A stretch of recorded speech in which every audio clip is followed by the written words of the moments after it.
The moment I saw blood on the red sand, I knew this day would change everything. Either I would save a life, or I would dig my own grave. My name is Garrett Cole, 38 years old, owner of Copper Creek Ranch, 200 acres of cracked earth and dying grass in the Arizona Territory. The year was 1883, June 14th, 4 o'clock in the afternoon. The temperature had climbed past 107 degrees. I was riding back from Mesa Ridge, 12 miles west of my ranch, hauling 3 sacks of wheat and a crate of cattle medicine on the back of my old horse, Dusty. The sun beat down like a blacksmith's hammer on an anvil. Heat rose in waves, bending the horizon like melted glass. Dusty stopped suddenly.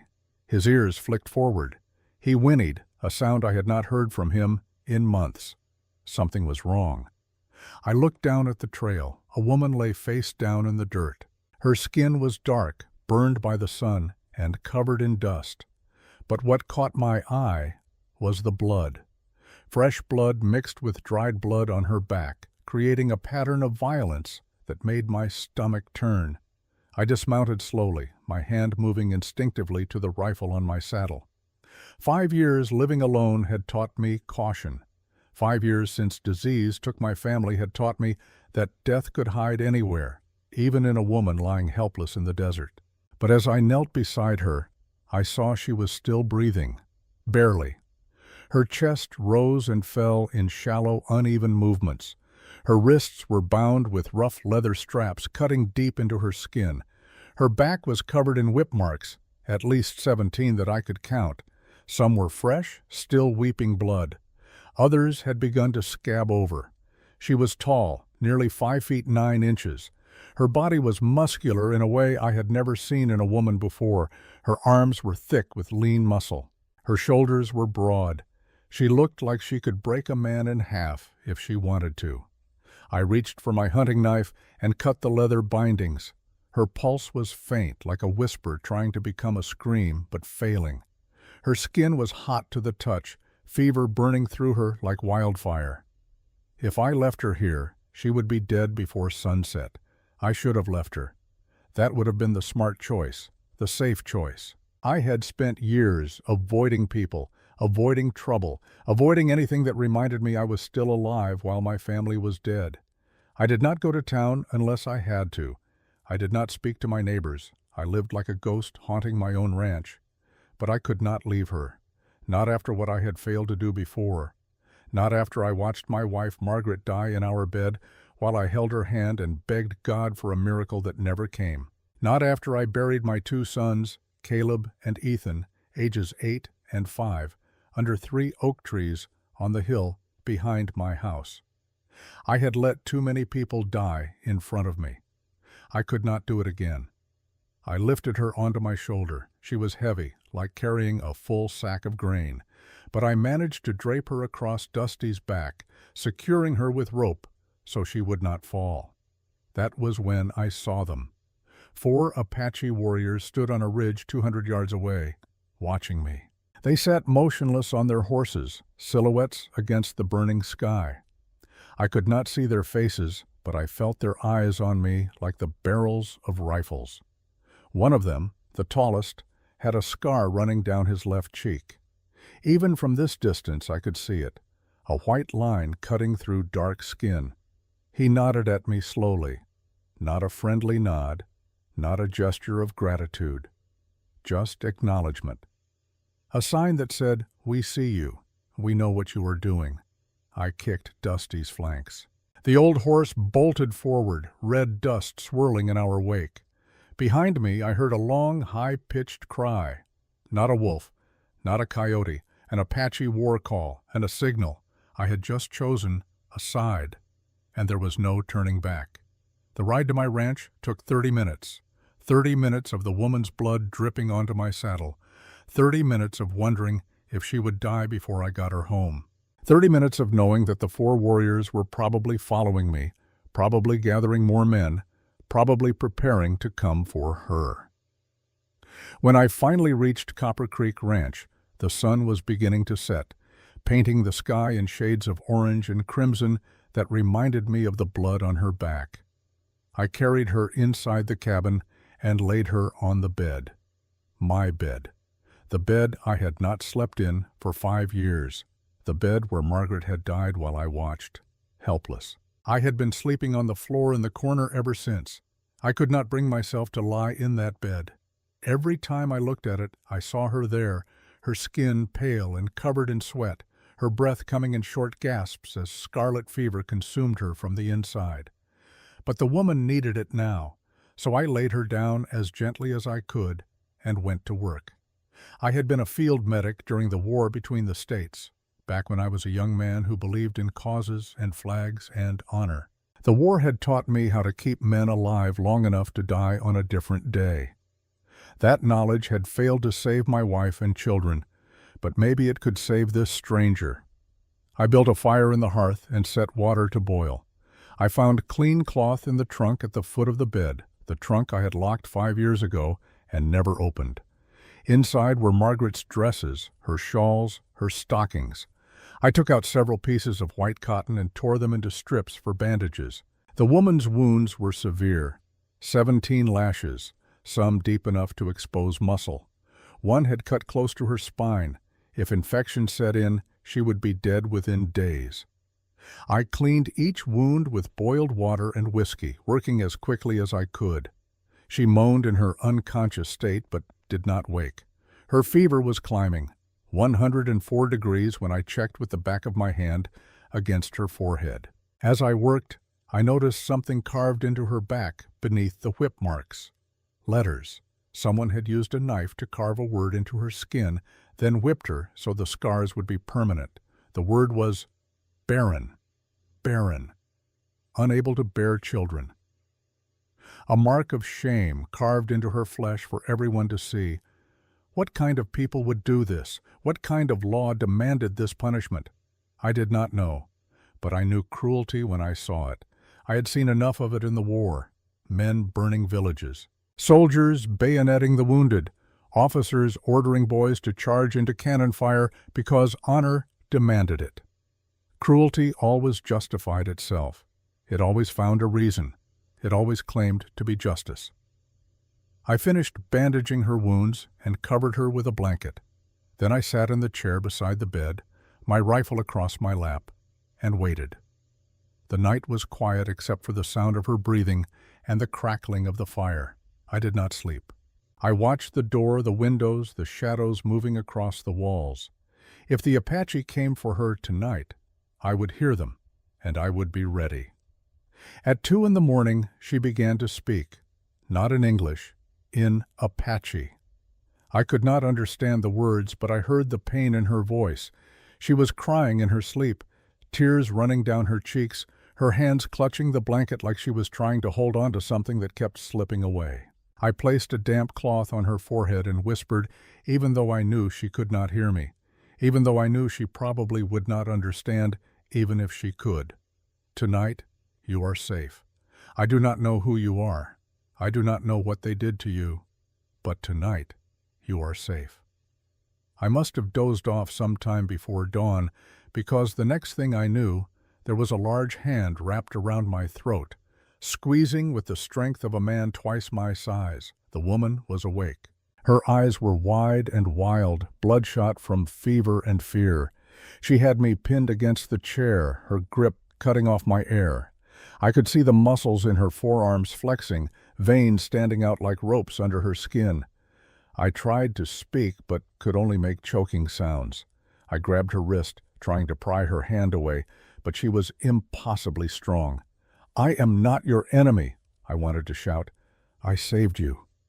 But she could not understand, or she was too terrified to care. She squeezed harder. Black spots appeared at the edges of my vision. I did the only thing I could think of. I stopped fighting. I let my hands drop to my sides and looked into her eyes, trying to show her I meant no harm. For a moment, nothing happened. She kept squeezing. I felt consciousness slipping away like water through my fingers. Then, suddenly, she let go. I gasped for air, coughing and sputtering. She stumbled backward, her legs weak from fever and blood loss. She made it 3 steps toward the door before collapsing. I crawled to her, still trying to catch my breath. She was unconscious again, her body trembling with fever. I lifted her carefully and carried her back to the bed. This time, I tied one of her wrists to the bedpost with a soft cloth. Not tight enough to hurt her, but enough to keep her from attacking me again if she woke up. I sat back down in the chair, rubbing my throat. It would bruise. I would have fingerprints around my neck for a week. But I understood. She woke up in a strange place, in the bed of a man she did not know, with no memory of how she got there. Of course she fought. Of course she tried to kill me. It was what a warrior would do.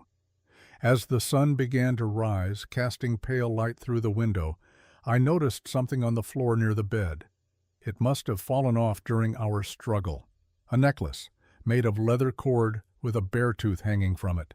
And beside the tooth, a small wooden playing card, the ace of spades. Carved into the back of the card were two initials, LC. I picked it up and turned it over in my hands.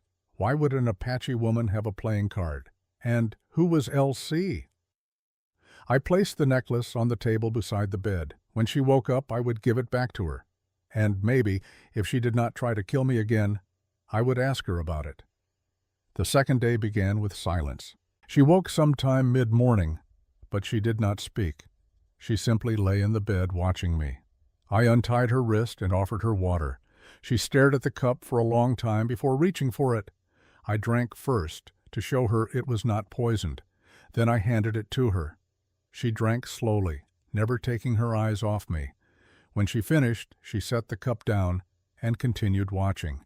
I pointed to myself. Garrett. She said nothing.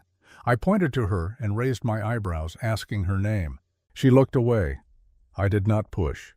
I simply went about my morning routine, checking the cattle, repairing a section of fence, hauling water from the well. Every time I glanced back at the cabin, I saw her silhouette in the window, watching. By afternoon, she was strong enough to stand. I came inside to find her on her feet, examining the room. She moved like a wounded animal, slow and cautious, ready to fight or flee at any moment. I set a bowl of rabbit stew on the table and stepped back, giving her space. She looked at the bowl, then at me, then back at the bowl. After a full minute, she sat down and ate. Slowly, methodically, like someone who had not eaten in days. But her eyes never left me, watching for any sign of danger. When she finished, she spoke for the first time. Why? Her voice was rough, like gravel under wagon wheels. Her English was heavily accented but clear. Why what? I asked. Why save? I thought about how to answer that. Because I could not watch another person die. Because 5 years ago I failed to save the people I loved. Because I am tired of being a ghost. But I did not say any of that. I just said, because I could. She frowned, like she did not understand the answer. You not know me. No, but I knew you needed help. I am dangerous. I smiled despite myself. I know. You nearly choked me to death last night. She looked down at her hands. For the first time, I saw something other than fear or anger in her eyes. Regret. Sorry, she said quietly. It is all right. If I woke up in a stranger's house, I would probably do the same thing. She stood up and walked to the door. For a moment, I thought she was going to leave, but she just stood there looking out at the land stretching endlessly toward the horizon. If I stay, she said, they will come. I know. They will kill you. Maybe. Why you not afraid? I walked over to stand beside her, looking out at the same landscape. Because I have been dead for 5 years. If they kill me now, at least I will die for something that matters. She turned to look at me, studying my face like she was trying to solve a puzzle. You lose someone, she said. It was not a question. My wife, 2 sons, 5 years ago. How? Disease, scarlet fever. They all died within a week. She was quiet for a long moment. Then she said, I lose everyone too. The third day, she began to work. I woke up to find a pile of firewood already chopped and stacked beside the cabin. She had done it before dawn, moving silently so as not to wake me. I found her sitting on the porch, looking toward the eastern hills where the 4 warriors had watched us 2 days ago. "Thank you for the firewood," I said. She nodded, but did not speak. "You do not have to work. You should rest." "Cannot rest," she said. "Must be strong when they come." I sat down beside her, keeping a respectful distance. "When will they come?" "3 days, maybe 4. They watch now. They wait to see if you give me back. I will not give you back." She looked at me with those dark eyes that seemed to see everything. "Why you do this? You do not know me. You do not owe me." I thought about Margaret, about the promise I made to her the night before she died. "Promise me you will let someone in again. Do not become a ghost, Garrett." I had broken that promise for 5 years, but maybe it was not too late to keep it now, because, I said slowly, 5 years ago I watched the people I loved die, and I could not save them. Every day since then I have been waiting for a reason to live instead of just surviving. Maybe you are that reason. She stared at me for a long time. Then she said something I did not expect. "My name is Elu. It means full of grace.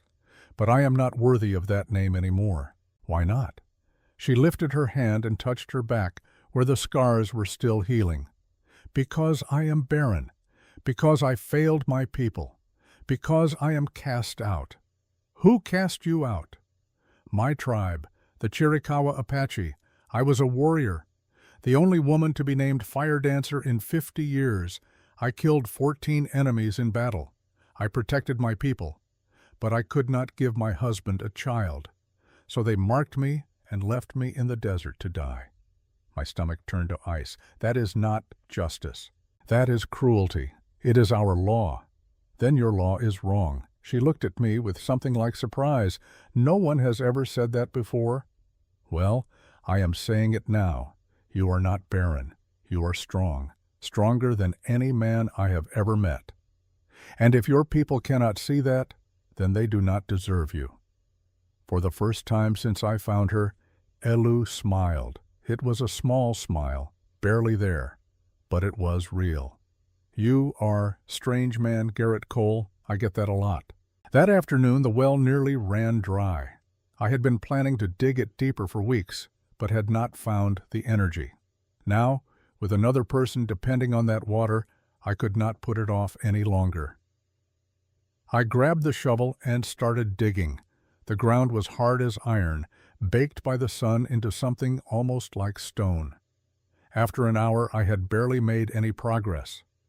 Elu appeared beside me. She took the shovel from my hands without asking and began to dig. I started to protest, but the words died in my throat. She worked with a strength and efficiency that left me speechless. Her muscles flexed with each movement. Sweat poured down her face, but she did not stop. She did not slow down. In 3 hours, she dug 4 feet deeper than I had managed in weeks. When water finally began to seep up from the bottom, she stepped back and handed me the shovel. "Now we have water," she said simply. That night, we sat on the porch together. I noticed she was sitting closer than before, not touching, but closer, like she was beginning to trust that I would not hurt her. "Garrett," she said quietly, "tomorrow they will come, not the 4 you saw. More, maybe 10, maybe 20. What will they do? They will ask you to give me back. If you refuse, they will threaten you. If you still refuse, they will leave, but they will return with the council of elders, and then there will be no more talking.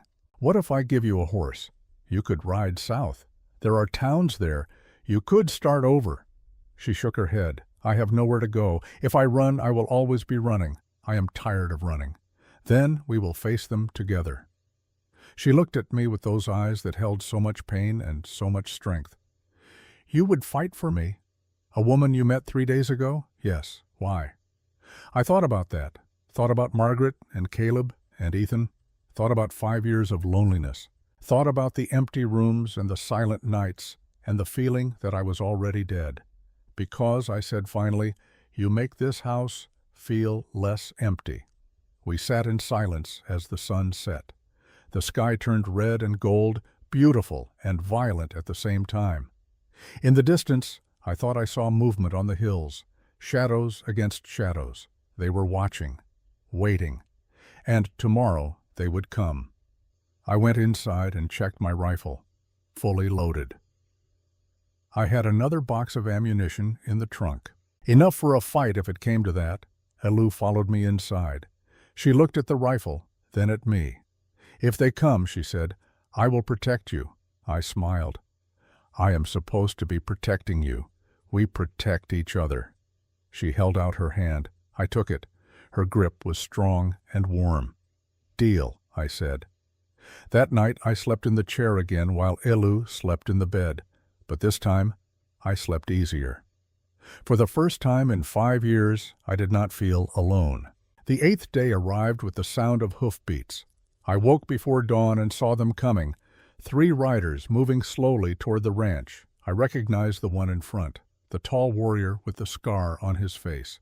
Elu was already awake, standing at the window. She saw them too. "Neil," she said quietly, "my husband." The man who stood silent when they marked me. Behind him were 2 others. One was an older man, maybe 40, with a face like carved stone. The other was young, barely 19, with eyes that would not meet mine. I grabbed my rifle and stepped out onto the porch. Elu stood behind me, holding a hammer she had taken from the barn. The 3 riders stopped 20 feet from the cabin. Neil, the man with the scar, spoke first. His English was good, better than Elu's. "White man, you are keeping something that belongs to the tribe. She does not belong to anyone. She is a person. She was cast out. The tribe left her to die for a reason. Then the tribe has finished with her. She is alive because of me, not because of you." The older man spoke, his voice like grinding stone. "You do not understand our ways. She committed a crime that cannot be forgiven." Elu stepped forward. She spoke in Apache, her voice strong and clear. I did not understand the words, but I heard the fury in them. When she finished, she translated for me. I told them I do not ask to return. If they want to kill me now, but do not threaten the man who saved my life. The young rider suddenly spoke. His voice was shaking. "Sister Elu, I am sorry." Elu froze. She stared at the young man like she had seen a ghost. "Kayla," she whispered. The young man, Kayla, looked down at his hands. "I should have spoken when they judged you. I am a coward." Elu took a step forward. "Kayla, you are my brother. You have nothing to be sorry for." Neil raised his hand, cutting off the conversation. "Enough. White man, we will leave today. But in 3 days, the council of elders will come. They will give you and this woman one final choice. If you still keep her, you will become an enemy of the Apache people." The 3 riders turned their horses and rode away. But Kaylee looked back once, his eyes meeting Elu's. There was so much pain in that look, so much regret. When they were gone, Elu sat down on the porch steps. She was trembling. "Kale is your brother?" I asked gently. She nodded. "I raised him after our parents were killed. He was 9 years old. I was 17. I became a warrior so I could protect him. Everything I did was for him. And he stood silent when they punished you. He had to. If he spoke against the council, they would have cast him out too. I do not blame him. But it still hurts. Yes, it still hurts." I sat down beside her. "We have 3 days. We can prepare, or you can leave. I meant what I said before. I can give you a horse. You could ride to the Southern Territories, start a new life." She looked at me. "And you? What would you do?"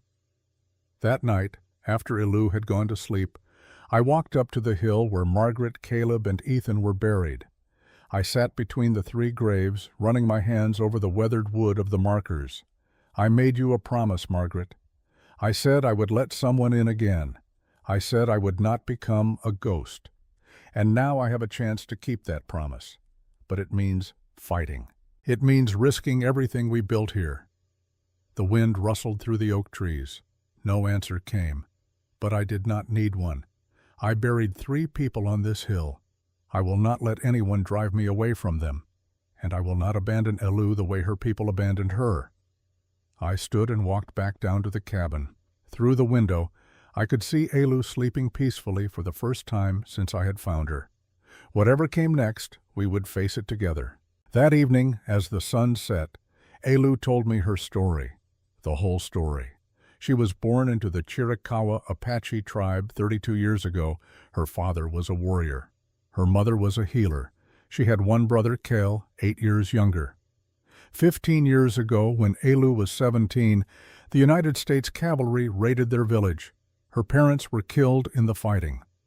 Cale, only 9 years old, would have been alone. So Elu became a warrior. It was almost unheard of for a woman, but she proved herself in battle. She was fast, strong, fearless. In 10 years, she killed 14 enemies and earned the title of Fire Dancer, the highest honor for a warrior. But last year, the Council of Elders told her she had to marry. They said a woman of 30 who had not borne children was a bad omen. She refused. They insisted. Finally, she agreed to marry Neol, the tall warrior with the scar. 3 years of marriage, no children. The council said she was cursed. They stripped her of her title, divorced her from Neol, and left her in the desert to die. But that is not the whole truth, she said, her voice dropping to a whisper. 4 years ago, I was pregnant, but in a raid, I fell from my horse. I lost the baby. She paused, tears glistening in her eyes. Neol never knew. If he knew, he would think I was weak, so I hid it. I told the council I could not have children. I protected his honor, and they cast me out for it. I did not know what to say. I just placed my hand on her shoulder. Strength is not about preventing death, I said quietly. Strength is about surviving it, about carrying the weight of loss and still choosing to move forward. You did that. You are doing that now. Elu looked at me with those dark eyes full of pain and strength. If I am so strong, why does it still hurt? Because you loved that child. And love always leaves scars. But scars prove we survived. We sat together on the porch as the stars came out, brighter than I had seen them in years. The night was warm and still. Somewhere in the distance, a coyote howled. Elu reached over and took my hand. Thank you, she said. For what? For making me feel human again. I squeezed her hand gently. You do the same for me. And in that moment, sitting under the stars with this warrior woman who had survived so much, I felt something I had not felt in 5 years. Hope. The 9th morning arrived with dust on the horizon. I stood on the porch, watching a single rider approach from the direction of Mesa Ridge, not Apache. This rider wore a wide-brimmed hat and a silver star pinned to his vest. Sheriff Vernon Hayes, 52 years old, with gray streaking through his brown hair and a face weathered by decades under the Arizona sun. He had been my friend once, back when I still had friends, back when I was still a man instead of a ghost. Elu appeared beside me, her hand resting on the knife she now kept at her belt. I had given it to her 2 days ago. If trouble came, I wanted her armed. He is lawman? She asked. Yes. Sheriff Hayes. He is a good man, I think. You think? She raised an eyebrow.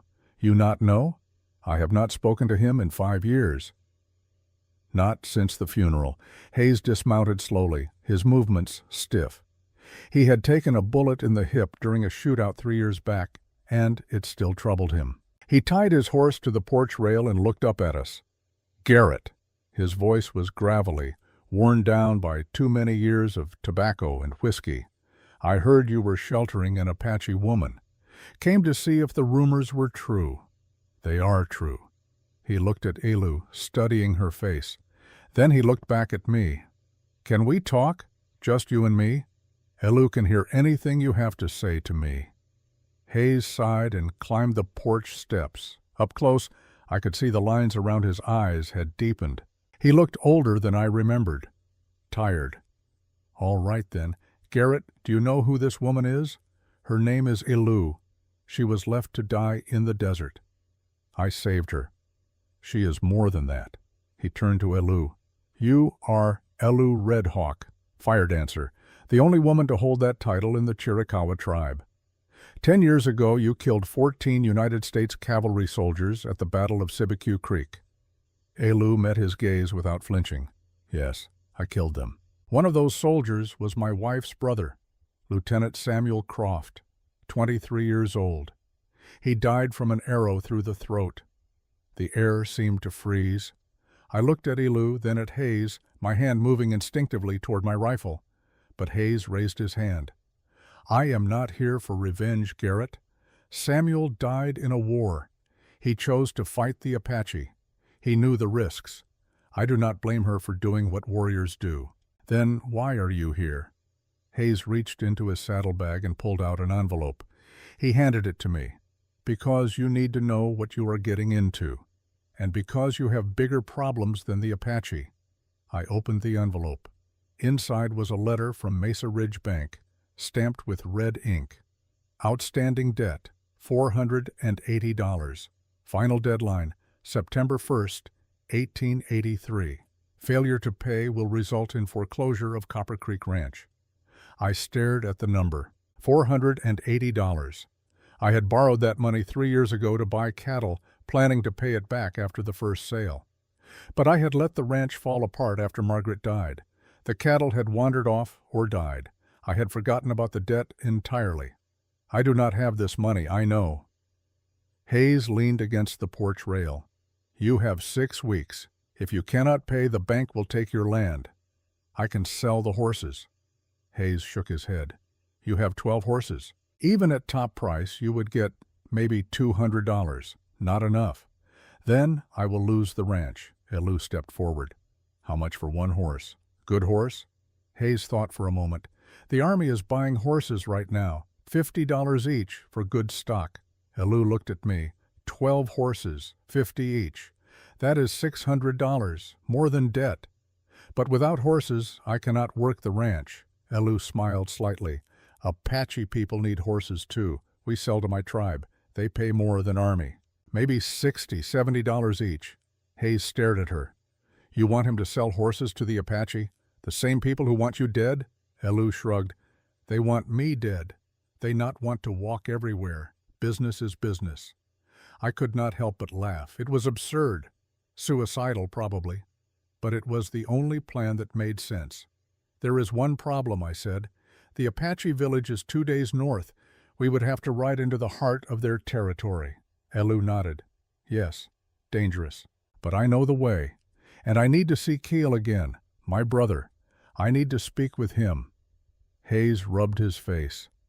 You two are either very brave or very stupid. I have not decided which. Can you give us a week, I asked, to prepare for the trip? Hayes nodded slowly. I will tell the bank you are working on payment. But, Garrett, there is something else you should know. What? Some men from town know about Elu. They are not happy. They say you are betraying your own kind by helping an Apache. Yesterday, a group of them rode out to your ranch while you were gone. My stomach turned to ice. What did they do? Hayes looked away. You should check your herd. We found them an hour later. 3 of my cattle lay dead in the south pasture, their throats cut. Flies swarmed over the bodies. Buzzards circled overhead, but that was not the worst of it. On the wall of my barn, someone had painted a message in the cattle's blood. The letters were crude but clear. Indian lover. I stood there staring at those words, feeling rage build inside me like steam in a boiling kettle. Elu placed her hand on my arm. Garrett, this is why you should let me go. I bring you nothing but trouble. No, I turned to face her. They did this because they are afraid. Because someone dared to show kindness to a person they have been taught to hate. I will not let their fear control me. They will come back. Next time, maybe they burn cabin. Then we will be ready for them. We spent the rest of the day cleaning up the mess and reinforcing the ranch. I nailed boards over the broken barn door. Elu helped me drag the dead cattle away from the pasture and bury them. As we worked, I noticed she was moving more easily now. Her wounds were healing faster than I expected. The bandages were coming off. The fever was gone. She was regaining her strength. You heal quickly, I said. Apache women are strong, she replied with a slight smile. We have to be. That evening, we prepared for the journey north. I gathered supplies, dried meat, hardtack, 2 canteens of water, ammunition, rope, blankets. Elu checked the horses, selecting the 12 strongest for the trip. As the sun set, we sat on the porch together. It had become our routine now, these quiet evenings, watching the light fade. "Elu," I said, "tell me about Cale, your brother." She was quiet for a moment. "Cale was 9 when our parents died. I was 17. I promised our mother I would protect him, so I became a warrior. It was the only way to keep him safe in a world at war. You gave up your life for him. I gave up nothing. He was my family. Family is everything." She paused, staring out at the darkening sky. But when the council judged me, he stood silent. He was 24 years old, a warrior himself. He could have spoken. He could have defended me. But he did not. "Are you angry with him?" "No. Sad, maybe, but not angry." He had a choice: protect me and be cast out with me, or stay silent and keep his place in the tribe. He chose survival. I understand that, but it still hurts. Yes, it still hurts. I thought about what it must have cost her. Raising her brother alone, becoming a warrior to protect him, sacrificing everything, and then being abandoned when she needed him most. "You are a better person than I am," I said. "I do not think I could forgive so easily. Forgiveness is not easy, but hate is harder. Hate eats you from inside. I choose not to let it." We sat in silence for a while, then Elu said, "Tell me about your family, your wife, your sons." I had not spoken about them in 5 years, not to anyone, but something about Elu made it feel safe to remember. Margaret was a school teacher from Boston. I met her after the war when I was trying to forget everything I had seen. She had kind eyes and a laugh that made you want to laugh with her. We married in 1870 and moved west to start the ranch. "And your sons?" "Caleb was born in 1870. Ethan in 1873. Caleb loved horses. He would have been a great rancher. Ethan loved books. He wanted to be a teacher like his mother." My voice caught in my throat. I stopped, unable to continue. Elu placed her hand over mine. "You not need to say more. I understand. They died within a week. The fever took them so fast. One day they were playing in the yard. The next day they were burning with fever. 3 days later they were gone." I wiped my eyes. Elu did not look away. She did not offer empty comfort. She just sat with me in the pain. After Margaret died, I buried them on the hill behind the ranch, under 3 oak trees. Sometimes I go up there and talk to them, tell them about the weather, about the horses. Stupid things. But it makes me feel like they are still here. "They are still here," Elu said quietly. "In your heart, in this land.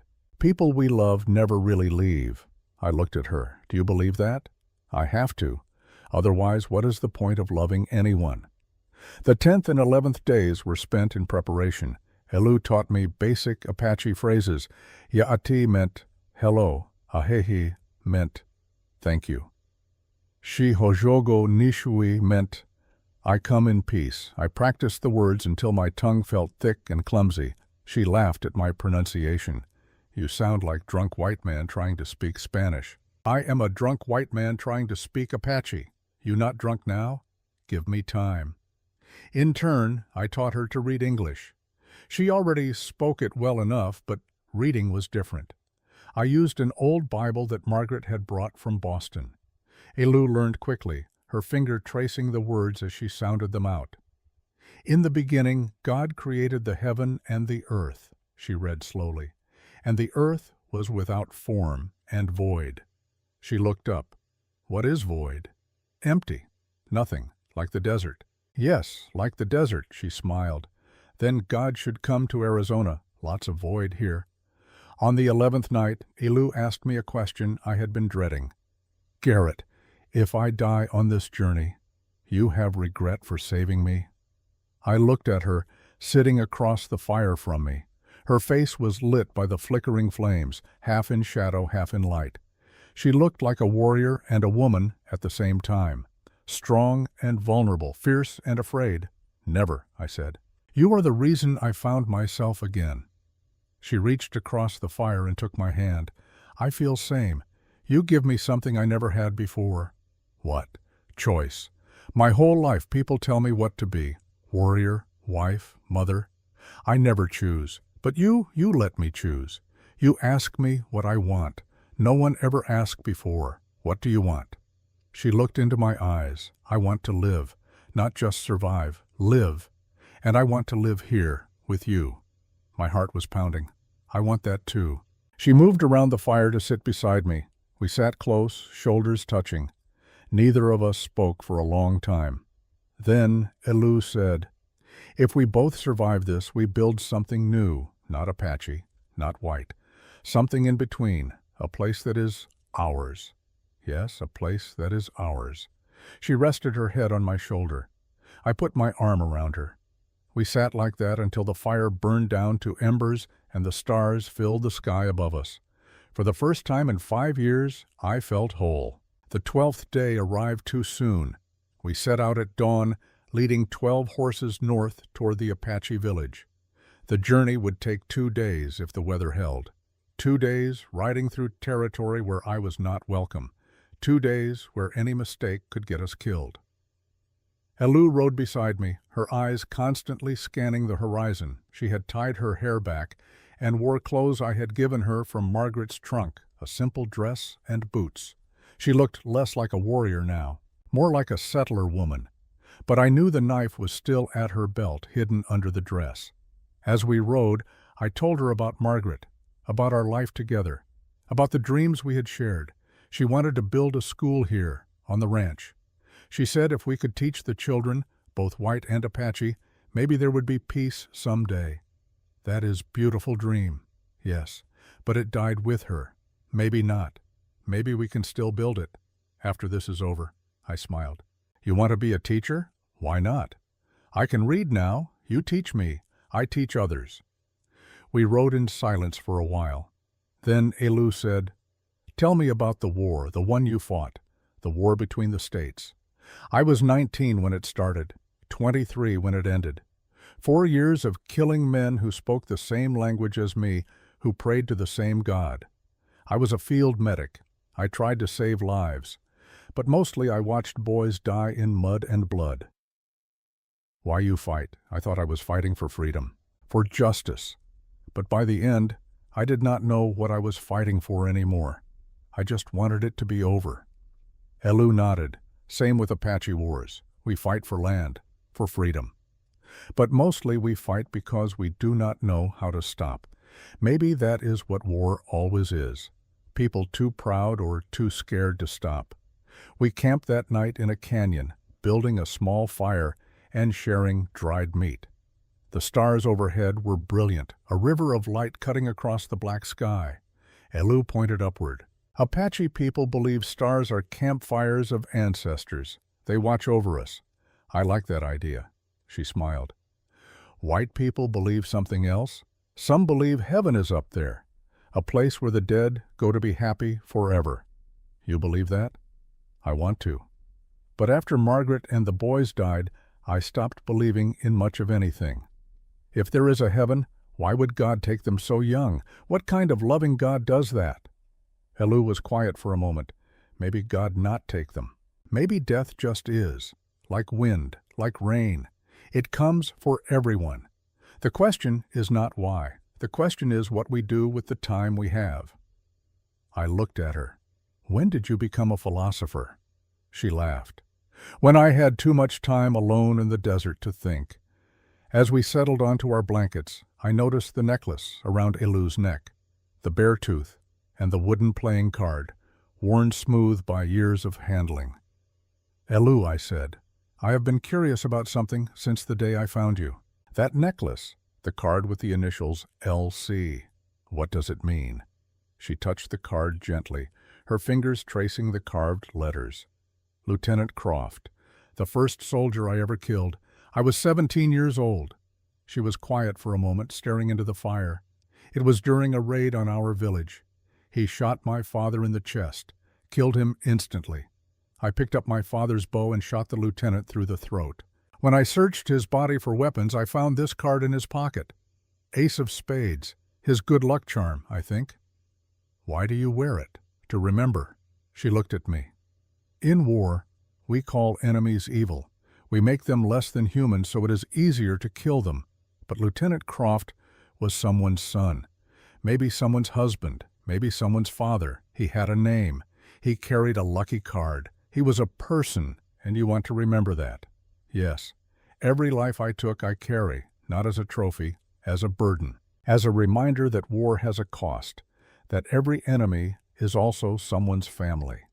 I thought about the men I had killed in the war between the states, young boys in gray uniforms who looked terrified. I had tried to forget their faces, but Elu wore hers around her neck. "You are braver than I am," I said. "No, just tired of pretending the dead do not matter." We lay down on our blankets, staring up at the stars. Elu's hand found mine in the darkness. "Garrett," she whispered, "I am afraid." "Of dying? No. Of hoping. Hope is dangerous. Hope makes you think things can be different, and when they are not, it hurts more." I squeezed her hand. "Then let us be afraid together, but let us hope anyway." She moved closer, resting her head on my chest. I could feel her heartbeat against my ribs. "Okay," she said softly. "We hope together." The 13th day brought us to the edge of Apache territory. We could see the village now, nestled in a canyon between two red rock cliffs. Smoke rose from cooking fires. I counted at least 60 wickiups, the traditional dome-shaped shelters made from wooden poles and brush. Around the village, children played while women worked and men stood guard. As we approached, people stopped what they were doing and stared. A white man riding into their village, with Elu, the outcast. Elu sat straighter in her saddle. "Do not show fear," she said. "Apache respect strength. You show weakness. They will not trust you. I am not afraid, liar, but good liar." A group of warriors moved to block our path. Among them was Halion, the older man with the stone face I had met at my ranch. He raised his hand. "Elu Red Hawk, you are forbidden to return here. And you, white man. You have courage or stupidity. I have not decided which." "I come to trade," I said, keeping my voice steady. "I have 12 horses. I hear your people need horses." Halion stared at me. "We do not buy from enemies. I am not your enemy, unless you want me to be." A voice called out from behind the warriors, "Bring them to the council lodge." The warriors parted. An old man stood there, his hair white as snow, a scar running down the left side of his face. He wore a deerskin cloak and carried a staff carved with symbols I did not recognize. Chief Tarak, the leader of the Chiricahua Apache. Elu dismounted and bowed her head. It was the first time I had seen her bow to anyone. I followed her lead, dismounting and lowering my eyes. "Come," Chief Tarak said in English, "we will talk." The council lodge was larger than the other wickiups, with room for 20 people to sit in a circle. Inside, 5 elders waited for us. Chief Tarak sat in the center. To his left was an old woman with milky white eyes, clearly blind in one eye. To his right were 3 men of varying ages, all wearing expressions of stone. "Garrett Cole," Chief Tarak said. "State your purpose. I need to sell 12 horses to pay a debt."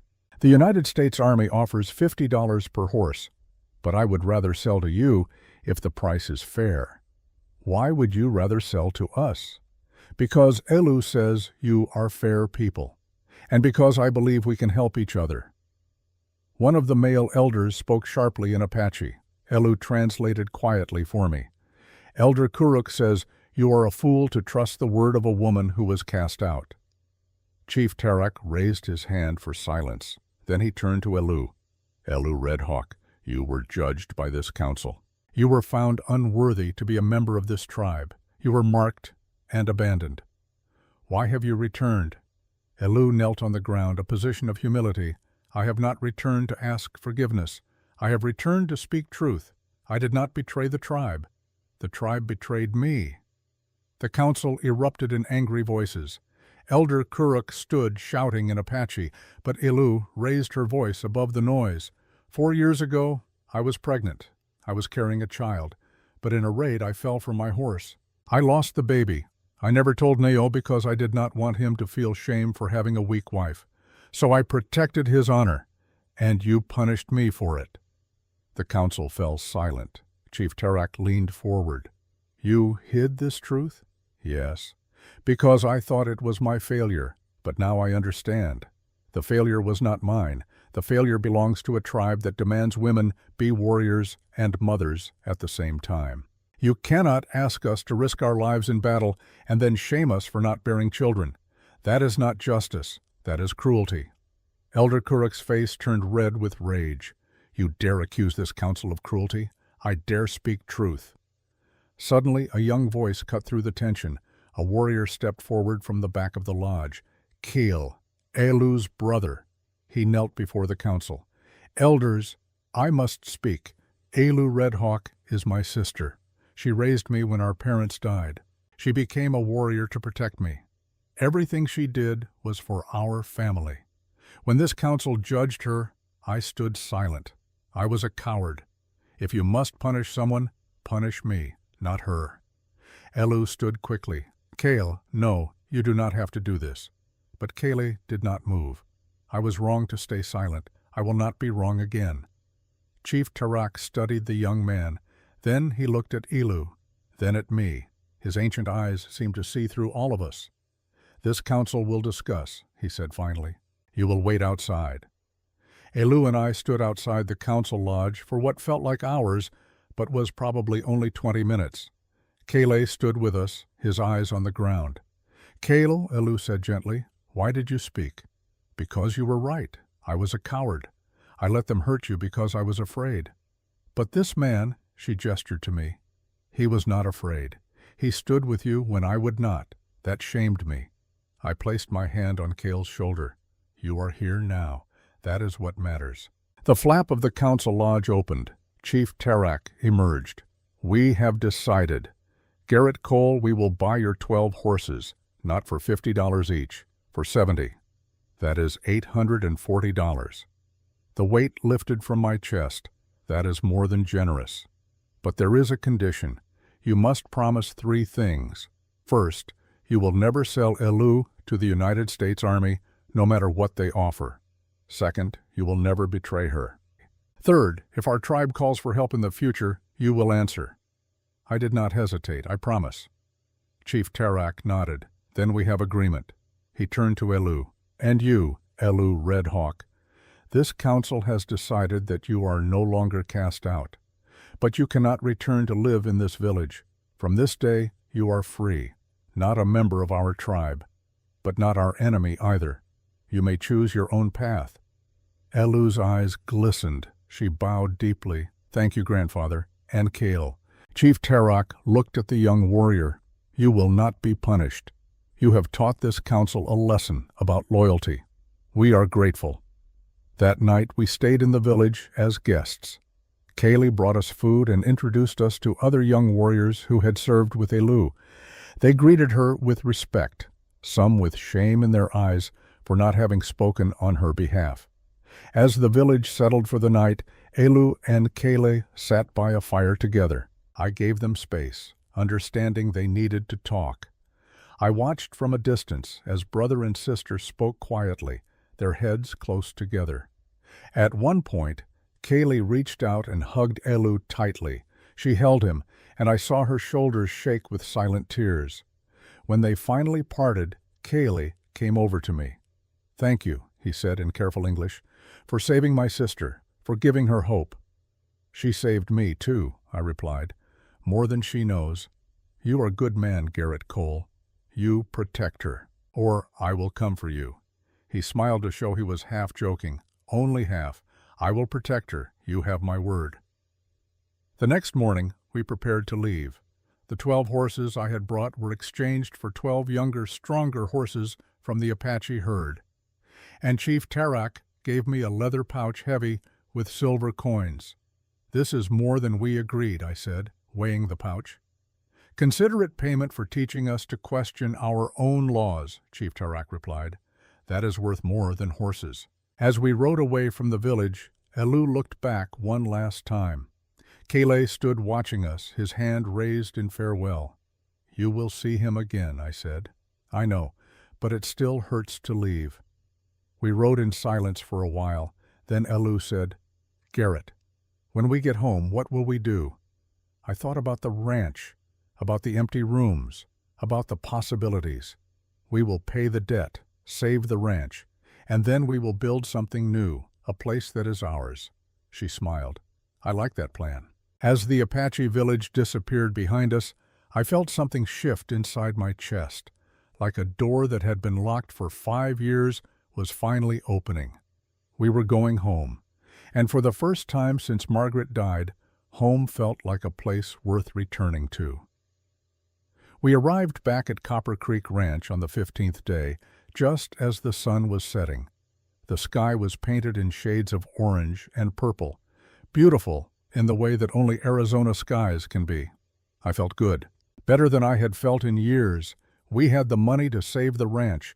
We had survived the journey into Apache territory. Elu was safe. But the feeling died the moment I saw what waited for us. The fence was destroyed. Not just broken, but torn apart deliberately, posts pulled from the ground and thrown into piles. The barn door hung crooked on its hinges. And there, in the middle of the yard, were 3 more dead cattle. Their throats had been cut. Their blood had been left to soak into the dry earth. But the worst part was the cabin. Someone had kicked in the front door. The windows were shattered, and on every wall, painted in blood, were words: traitor, Indian lover, get out.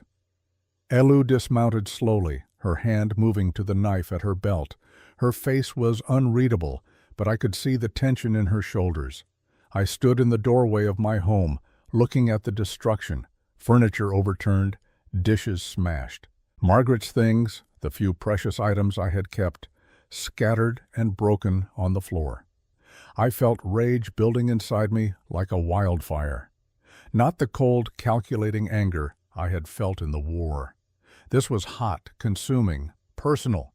These men had come into my home. They had destroyed what little I had left of my family. They had done this to send a message. The message was clear: leave or die. Garrett, Elu said quietly, we should go. This place is not safe. No, I turned to face her. Margaret is buried on that hill. My boys are buried on that hill.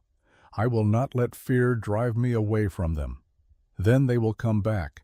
Next time, they will not just kill cows. Let them come. I will be ready. We spent the rest of the evening cleaning up the damage and reinforcing what we could. I nailed boards over the broken windows. Elu helped me drag the dead cattle away from the yard. We worked in silence, the only sounds our breathing and the hammering of nails. As night fell, I built a fire in the hearth. The cabin was a mess, but at least it was still standing. At least we still had a roof over our heads. Elu sat across from me, staring into the flames. I could see she was troubled. What are you thinking? I asked. She looked up. I am thinking that I bring you nothing but pain. Before I came, you had peace. Now you have enemies on all sides. I did not have peace. I had emptiness. There is a difference. But your home is destroyed. Your cattle are dead, and more will come. Then we will face them together, just like we faced the Apache. She shook her head. Apache, I understand. We follow rules of war, honor. But these men, she gestured at the blood-stained walls, they have no honor. They destroy in darkness. They are cowards, which is why they will not win. Elu looked at me for a long moment. Then she stood and walked over to sit beside me. She took my hand. You are stubborn man, Garrett Cole. Someone told me that before. She smiled slightly. Then that person was wise. We sat together by the fire. Outside the night was quiet except for the distant howl of coyotes. But I knew the silence would not last. Trouble was coming. I could feel it like a storm on the horizon. The 16th day brought Sheriff Hayes back to the ranch. He rode up alone, his face grim. When he dismounted, I saw he was carrying a shotgun across his saddle. Garrett. He looked at the destroyed fence, the blood on the cabin walls. I heard what happened. I came as soon as I could. Who did this? Hayes sighed heavily. Jed Harrow and his men, about 15 of them. They rode through town 2 nights ago, drunk and angry. They said they were going to teach you a lesson about loyalty, Jed Harrow. I knew the name. He owned the largest cattle ranch in the territory, nearly 3,000 acres. He had money, power, and a mean streak as wide as the Rio Grande. What did you do? I told them to stay in town, told them I would arrest anyone who caused trouble, but they left after dark. By the time I knew they were gone, it was too late. So you did nothing. Hayes's face hardened. I did what I could. I am one man, Garrett. I cannot fight 15 armed ranchers by myself. I felt anger rising. Then why are you here now? Because I am giving you a warning. Jed is not done. He is gathering more men. He says you are a traitor to your race. He says you are sleeping with an Apache woman, and that makes you worse than the Apache themselves. I felt Elu stiffen beside me. Let them come. We will be ready. Hayes looked at me like I was insane. You cannot fight 20 or 30 armed men, Garrett. You need to leave. Take Elu and ride south. I will tell them you are gone. I am not leaving my home. Then you are a fool. Maybe. But I am a fool who keeps his promises. Hayes was quiet for a moment. Or sour. Then he reached into his saddlebag and pulled out a box of ammunition. He set it on the porch. I brought you this. It is all I can do without losing my badge. If Jed asks, I will tell him I came here to warn you to leave. But between you and me, he glanced at Elu, I hope you make them regret coming here. Thank you, Vernon. Do not thank me yet. This is not over. There is something else you need to know. What? It is not just the ranchers you need to worry about. Some of the Apache are not happy either. Neol, Elu's former husband. He did not accept the council's decision. He has gathered a group of warriors who believe Elu should be put to death for dishonoring the tribe. Elu closed her eyes. How many? Hayes looked at her with something like sympathy. 8 warriors, maybe more by now. They are camped 5 miles east of here, waiting. So we are surrounded. I felt the trap closing around us, white men on one side, Apache on the other. Yes. Hayes climbed back onto his horse. You have maybe 2 days before one side or the other decides to attack. Use that time wisely. He rode away, leaving us standing in the ruins of our home. Elu turned to me. We cannot fight both. It is impossible, maybe, but we do not have to fight alone. What you mean? I mean we ask for help. From who? From anyone who believes in doing the right thing, even when it is hard. Over the next 2 days, I rode out to visit every neighbor within 20 miles. Most of them slammed the door in my face. Some threatened to shoot me if I did not leave their property. They called me traitor, Indian lover, fool. But a few listened. Marcus Flynn was the first. He was 60 years old, a former cavalry officer who had lost his leg at Gettysburg. He lived alone in a small cabin 10 miles west of my ranch. When I told him what was happening, he just nodded. I will come, he said simply. I did not lose my leg fighting for freedom just to watch cowards destroy a man for doing what is right. Sarah Winters and Emma Brooks came next. They were widows, both in their late 30s, both living on small farms near Mesa Ridge. Their husbands had died in the Apache Wars 5 years earlier. I expected them to refuse, but Sarah looked me in the eye and said, My husband died fighting, but he also told me before he left that hate only breeds more hate. If you are trying to break that cycle, we will help. Emma nodded. Besides, she added with a grim smile, I am tired of men telling women what we can and cannot do. Elu is a warrior. She deserves respect, not death. By the evening of the 17th day, we had gathered a small group. Marcus, with his rifle and his stories from the war. Sarah and Emma, with their hunting skills and determination. And Kalo arrived just before sunset, bringing 3 young Apache warriors with him. I told my friends I was coming to help my sister, Kelly said. They agreed. Not all Apache believe Neol is right. Elu embraced her brother. Thank you, she whispered. We are family. Family does not abandon family. Not again. That night we fortified the ranch as best we could. We built barricades from fence posts and overturned wagons. We dug shallow trenches to slow down any cavalry charge. We positioned rifles at every window. Marcus showed us how to create crossfire zones using his military experience. If they come from the west, We hit them from the barn and the cabin at the same time. They will be caught in the middle. Sarah and Emma prepared medical supplies, tearing clean cloth into bandages and boiling water. If there is shooting, there will be wounds. We need to be ready. Cale and his warriors set up watch positions around the perimeter. Apache eyes are sharp. We will see them coming long before they see us. As the preparations continued, I found Elu sitting alone on the hill behind the ranch, looking at the 3 graves under the oak trees. I sat down beside her. "Are you all right?" She was quiet for a moment. "I am thinking about what comes tomorrow. If we die, will anyone remember why we fought? I will remember. And if I die, Cale will remember. And he will tell others. Stories do not die as long as someone tells them." She looked at the graves. "These are your family?" "Yes, Margaret, Caleb, and Ethan. I come up here sometimes to talk to them. What do you tell them?" "I tell them about the weather, about the horses, about anything that makes me feel less alone." I paused. "Lately, I have been telling them about you." "What do you say?" "That I met someone who reminded me what it means to be alive, that I am not a ghost anymore." Elu took my hand. "If we survive tomorrow, I want to plant something here. Flowers, maybe. Something beautiful to honor them. They would like that."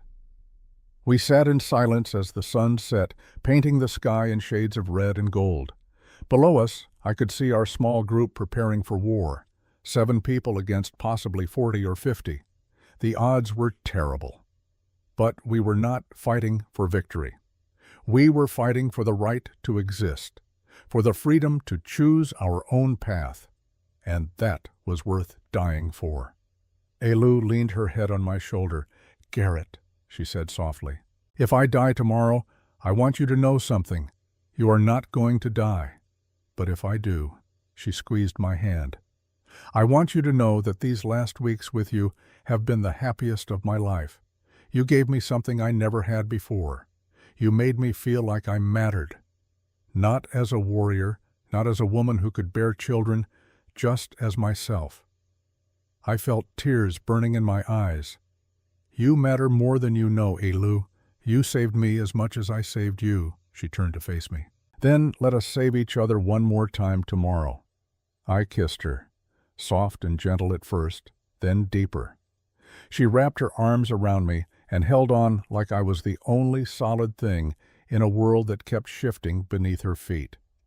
When we finally pulled apart, she smiled. "If we die, at least we die together. If we die," I corrected, "we die knowing we lived the right way. Free." As we walked back down to the ranch, I noticed something that made my blood run cold. The barn door was slightly open. I had closed it before going up to the hill. "Stay here," I whispered to Elu. I drew my pistol and approached the barn slowly. Inside it was dark except for thin streams of moonlight through the cracks in the walls. And there, hidden behind a stack of hay bales, I found 6 sticks of dynamite bundled together with a long fuse. "Elu," I shouted, "get everyone inside, now!" She came running, followed by Marcus, Sarah, and Emma. When they saw the dynamite, they understood immediately.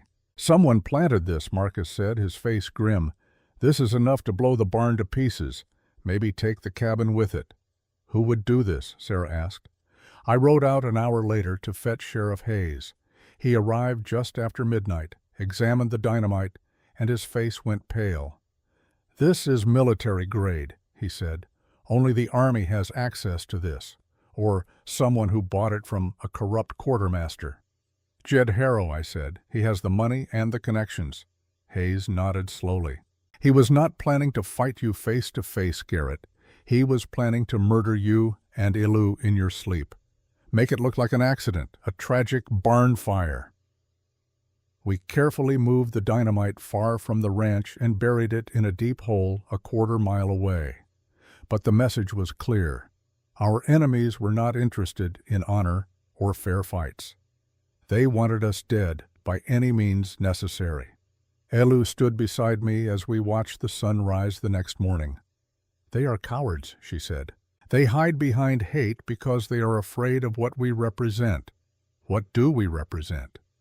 Hope, the possibility that people can change, that old hatreds can end. She looked at me. That terrifies them more than any warrior ever could. Then let us show them that hope is stronger than fear. We returned to the ranch to prepare for the coming confrontation. But now we knew. This was not just about territory or pride or race. This was about whether love could survive in a world built on hate. And we were determined to prove that it could. The 18th day began before dawn. I was standing watch on the roof of the cabin when I saw them coming. From the west, a line of riders stretched across the horizon.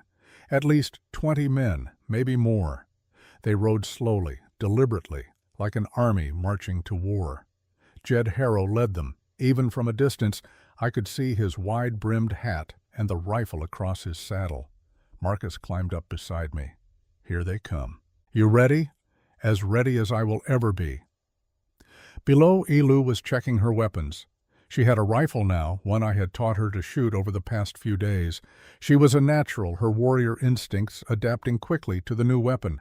She also had her bow and a quiver of arrows she had made herself. Sarah and Emma were positioned in the barn, their rifles aimed at the approaching riders.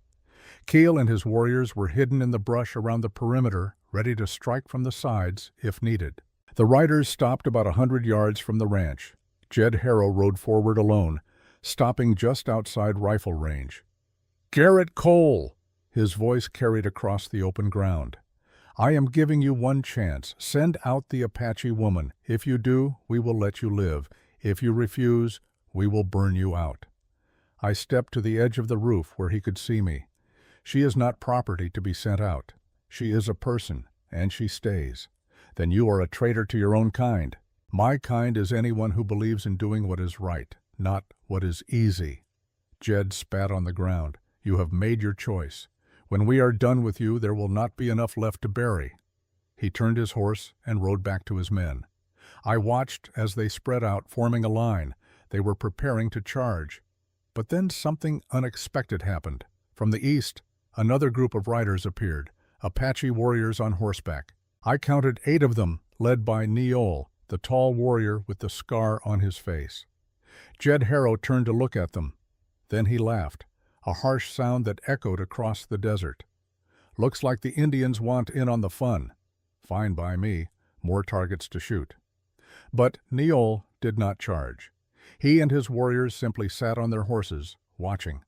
And then, from the north, came the sound of more hoofbeats. Many more. Chief Tarak appeared over the ridge, leading at least 30 Apache warriors. They rode in formation, disciplined and ready for battle. They stopped on the high ground overlooking the ranch, creating a third side to the triangle. The battlefield had become very crowded. Jed Harrow's confidence faltered. He looked from the ranch to the Apache on the east, then to Chief Tarak's warriors on the north. His men began to murmur nervously. Chief Tarak rode forward slowly.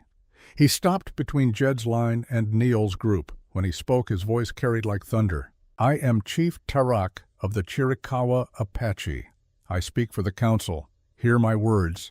The woman Elu Red Hawk is under our protection. Any man who harms her, white or Apache, will answer to our entire tribe." Neol shouted back in Apache. Chief Tarak responded in the same language, his voice hard as stone. I did not understand the words, but the meaning was clear. Neol was being given a choice. Stand down or be branded an enemy of the tribe. Neol's horse danced nervously. The scarred warrior looked at his men, then at Chief Tarak, then at the ranch where Elu stood watching. For a long moment no one moved. Nobody breathed. The air felt like it might shatter. Then Neol lowered his spear. He spoke to his warriors, and one by one they lowered their weapons as well. Jed Harrow was furious. "You are protecting that woman? She killed white men. She is a murderer." Chief Tarak turned to face him. "She is a warrior who fought in war. Your soldiers killed our people. She killed your soldiers. That is war. But this," he gestured at the armed ranchers, "this is not war. This is cowardice. You come with 20 men to kill one woman and one rancher because they chose each other. Where is the honor in that? There is no honor in betraying your race. Race? Chief Tarak's voice was sharp. You speak of race as if it matters more than justice, more than truth, more than the right of two people to live in peace. You are wrong. And you will leave now, or you will face the consequences. Jed looked around wildly. His men were nervous, their horses shifting. 30 Apache warriors versus 20 ranchers. The math was not in their favor. Then Sheriff Hayes rode into view from the south, bringing 2 deputies with him. He positioned himself between the ranchers and the ranch. "Jed," Hayes called out, "I am ordering you to stand down. This has gone far enough. You cannot order me to do anything, Hayes. I can and I will. If you attack this ranch, I will arrest every man here for attempted murder. You will hang."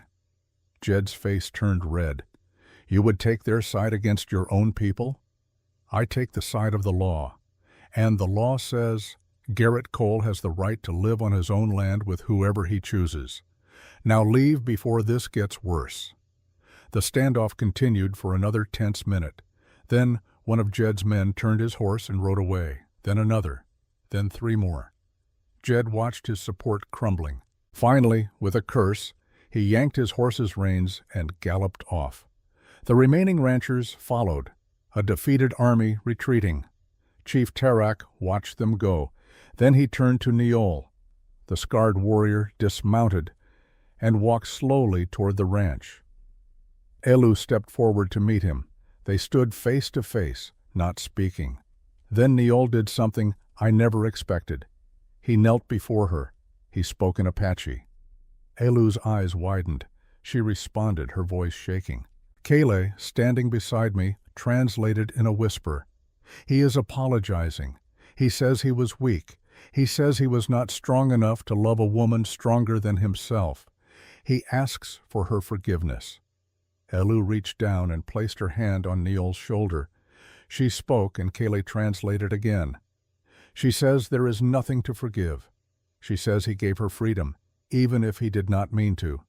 She says she wishes him peace." Neol stood. He looked at me for a long moment. Then he nodded, a gesture of respect. He mounted his horse and rode away with his warriors. Chief Tarak approached next. He looked at me, then at Elu, then at the small group of defenders who had stood with us. "You have allies," he said. "White and Apache together. This is rare. This is valuable. Do not waste it." "We will not," I promised. Chief Tarak turned to leave, but then he paused. "One more thing, Garrett Cole. Your debt has been paid. The council wishes you to know that the Chiricahua people consider you a friend. If you ever need help, send word." "Thank you, Chief." The Apache warriors rode away, leaving us standing in the yard surrounded by our makeshift fortifications. For a moment, no one spoke. Then Marcus started laughing. He laughed so hard he had to lean against the fence for support. "What is funny?" Sarah asked. "We just survived a standoff with 40 armed men without firing a single shot. That has to be some kind of record." Soon we were all laughing, the tension draining away like water through sand. Elu was crying and laughing at the same time. Cale hugged his sister. Emma and Sarah embraced. Sheriff Hayes dismounted and walked over to me. "You are either the luckiest man alive or the most foolish. I have not decided which." "Can it be both?" He smiled. "I suppose it can." He looked at Elu. "Ma'am, I owe you an apology. I judged you for what you did in war without understanding why you did it. That was wrong of me." Elu wiped her eyes. "You owe me nothing, Sheriff. Your brother-in-law died in battle. That is pain, I understand." Hayes nodded. "Then let me say this instead. Welcome to the territory. I hope you and Garrett have a long and peaceful life together." As the sun climbed higher, our defenders began to pack up and prepare to leave. Marcus shook my hand. "If you need help rebuilding, let me know." Sarah and Emma hugged Elu. "You are welcome to visit us any time. We should stick together, we strong women." Kalo was the last to leave. He clasped my forearm in the warrior's grip. "Take care of my sister, Garrett Cole, or I will come back. I will. You have my word." He mounted his horse and rode toward the Apache village, looking back once to wave at Elu. Finally, it was just the two of us again. Standing in the yard of Copper Creek Ranch, surrounded by the evidence of battle that never happened. Elu looked at the cabin, at the blood still staining the walls. "We have much work to do." "Yes, but we have time now. We have a future," she smiled. "Then let us start building it." The next 2 weeks passed in a blur of work. We repaired the cabin, replacing broken windows and scrubbing the blood from the walls. We rebuilt the fence, stronger than before. We planted a vegetable garden near the house. And on the hill, beside the 3 graves, Elu planted wildflowers, desert marigolds and brittlebush and Apache plume. She tended them carefully, talking to them as she worked. I asked her once what she was saying. "I am telling Margaret thank you for raising a good man, for teaching him to see people as people, not as enemies. I am telling Caleb and Ethan that I will protect their father the way I wish I could have protected my own children." She looked at me, her eyes glistening. "Is that strange?" "No, I think they would be happy to know you." 1 month after the standoff, on a warm September evening, Sheriff Hayes returned to the ranch. This time, he was smiling. "Garrett, I have news. The bank has officially marked your debt as paid in full. Copper Creek Ranch is yours, free and clear." The weight lifted from my chest.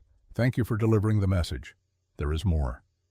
Jed Harrow left the territory, sold his ranch and moved back east.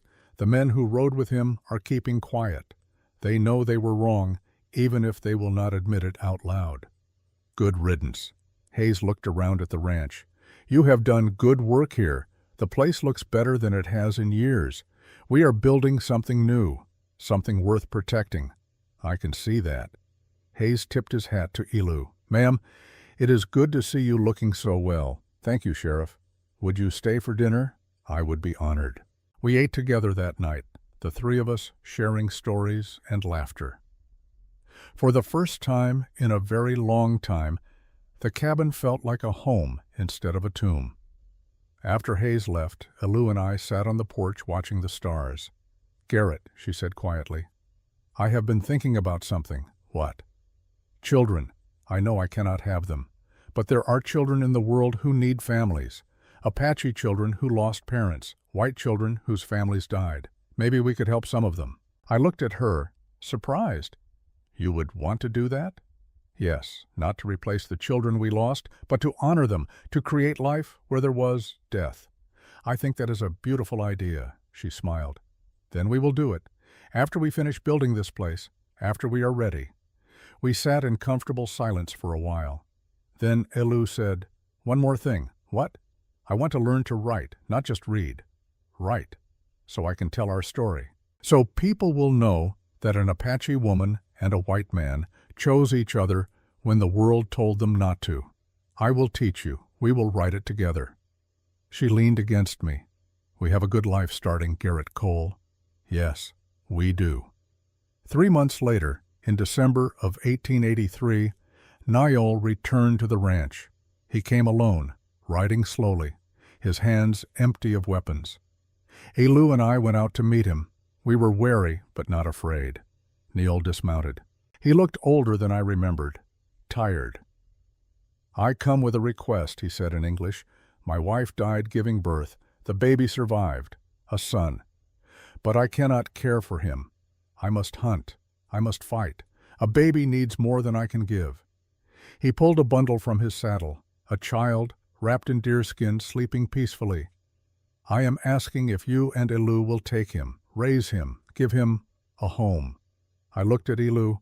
Her face was unreadable. "This is your son," she said to Niall. "Why would you give him to us?" "Because you have what I do not. Love, partnership.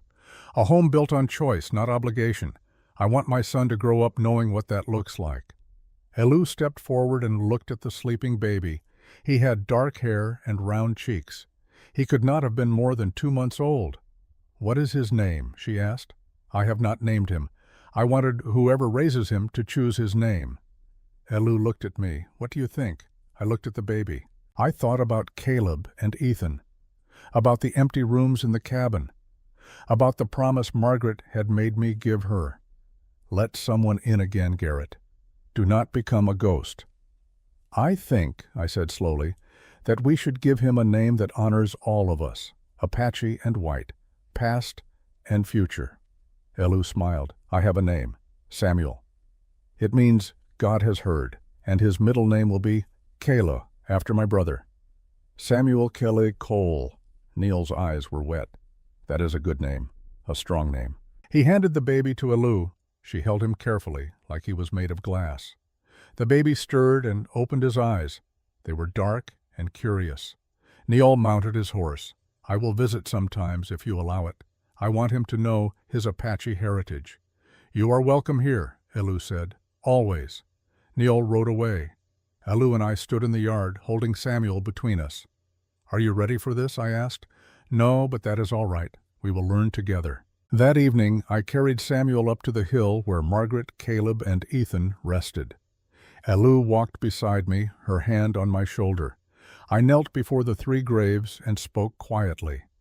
Margaret, Caleb, Ethan, I kept my promise. I let someone in, and she brought light back into this house. I will never forget you, but I am living again, and I hope that makes you happy. The wind blew gently through the oak trees, carrying the scent of wildflowers. Elu knelt beside me, holding Samuel. The baby reached out and touched one of the wooden grave markers, his small fingers tracing the carved letters. He will know about them, Elu said softly. We will tell him stories. About his grandmother Margaret, who wanted to build a school. About his brothers Caleb and Ethan, who loved horses and books. About the family that came before. And he will know he is loved, I added, just like they were. We stood together as the sun set, painting the sky in shades of gold and crimson. Behind us, the ranch stretched out across the desert, no longer empty, no longer silent. Elu took my hand. We should go. Samuel needs to eat. I looked at the graves one last time. Then I turned toward home, toward the warm light spilling from the cabin windows, toward the future we had fought for. We were not the family I had planned, but we were the family I had chosen, and that was more than enough. 6 months later, in the spring of 1884, I stood on the porch watching Samuel take his first steps in the yard. He was 9 months old now, walking unsteadily from Elu to me and back again, laughing each time he made it without falling. Elu had bloomed in these months. She had learned to write in English, filling pages with our story. She tended the wildflowers on the hill every day. She taught Samuel words in both Apache and English, and she had become the heart of something larger than just our small family. Sarah Winters and Emma Brooks visited often, bringing food and supplies. They had become Elu's closest friends, 3 women who had survived loss and found strength in each other. Kale came once a month, always bringing his young warriors. They taught Samuel Apache songs and dances. They helped repair fences and tend cattle. Slowly, carefully, a bridge was being built between 2 worlds. Even some of the white ranchers from Mesa Ridge had started to come around. Not Jed Harrow's men. They were gone, but others. Families who were tired of hate, people who saw what we were building and wanted to be part of it. One evening, as Elu and I sat on the porch watching Samuel play, she showed me what she had been writing. I read her words, carefully formed in her neat handwriting. People say that families are made of blood, but we have learned different. Families are made of choice, of standing together when the world tries to tear you apart, of choosing hope when fear is easier, of building bridges when others build walls. We are Apache and white. We are wounded and healing. We are broken and whole. We are family, and that is all that matters. I looked up from the pages. Elu, this is beautiful, she smiled. It is our truth. I want people to know it. They will. I promise you they will. That night, after Samuel was asleep, Elu and I walked up to the hill one last time. The wildflowers were in full bloom now, covering the ground around the 3 graves in a carpet of color. Do you think they would be proud? Elu asked. Margaret, Caleb, Ethan, do you think they would approve of what we have built? I thought about my wife, about her dream of a school where Apache and white children could learn together, about her belief that people were fundamentally good if given the chance. I think Margaret would love you.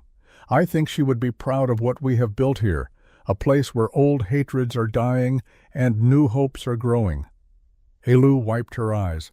I hope so. I hope they are all proud. All the ones we lost. They are. I am certain of it. We sat together until the stars filled the sky, millions of tiny lights in the darkness. The Apache believed stars were the campfires of ancestors watching over the living. If that was true, then we had many ancestors watching tonight. Margaret and Caleb and Ethan, Elu's parents, Lieutenant Croft. All the people who had died in the long, bitter conflict between Apache and white settlers. Maybe they were watching.